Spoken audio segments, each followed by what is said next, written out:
the world has long realized the limitation of Chinese goods and machinery, that there are question marks regarding the quality, durability, and overall performance of manufacturing in that country. China has become the global manufacturing hub, mostly on account of its low-cost labor rather than any real qualitative or technological edge. However, new revelations regarding the trouble being faced by countries who have imported Chinese military equipment should really come as an eye-opener. Recent reports have poured in from various parts of the world about countries being unhappy with the faulty Chinese military equipment, dumped by China under the garb of varied commercial defense deals with them. From far away in Africa's Kenya that bought Chinese VN4 armored personnel carriers, APC, reportedly had a number of mechanical defects, leading to the unfortunate death of some Kenyan army men while trying out a test firing. Algeria witnessed a number of accidents involving Chinese CH-4 UCAV drones in the last 6 years. Jordan had even a much bitter experience as it was compelled to put on the Chinese CH-4 UCAV drones on sale after they failed all the required parameters of its military. In Asia, Nepal bought 6 China-made Y-12E and Ma-60 aircraft for its civil aviation sector. Interestingly, all such planes showed mechanical and operational defects and it was forced to put them in hangar lying unused for many months now.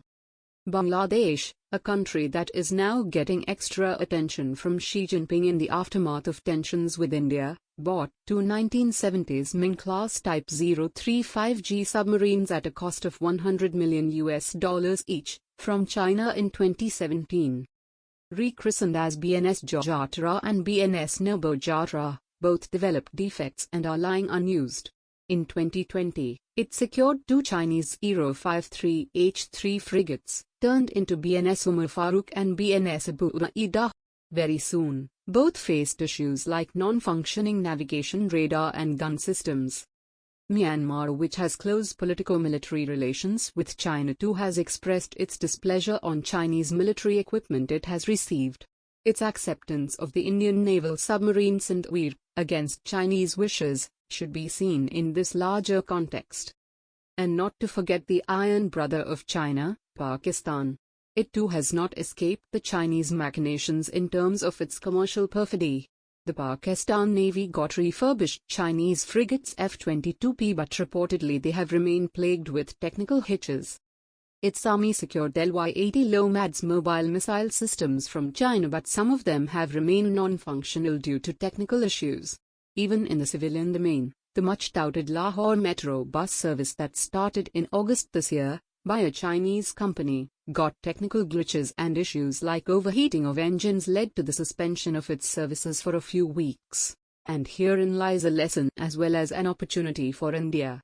The new India that is vying to become a self-reliant country with maximum goods and manufacturing being done indigenously, as part of Atmanirbhar India, is also looking towards creating a big, in-house niche defense industry that, while catering to the nation's need, will also export to other countries and earn a good amount of forex to help grow the national economy. When that happens, it will be replicating the example of the Indian space sector led by ISRO that has not only become a big global space power but also is earning a lot of money by commercially launching satellites of many other countries. Probably, a right thrust had been initiated when ISRO involved a number of big and small native companies in its space applications and development program. A separate commercial wing of ISRO Antrix has evolved to promote and market its products/services to global customers.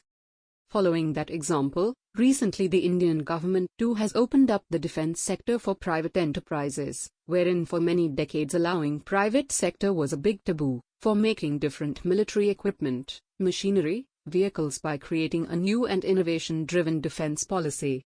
Some of the very reputed Indian conglomerates who already are contributing to the hugely lucrative national defense manufacturing worth $620 billion, are Tata, Mahindra and Mahindra, L&T, Hero Group, Bharat Forge, besides PSUs like HAL, BEL, BHAL, and a few startups.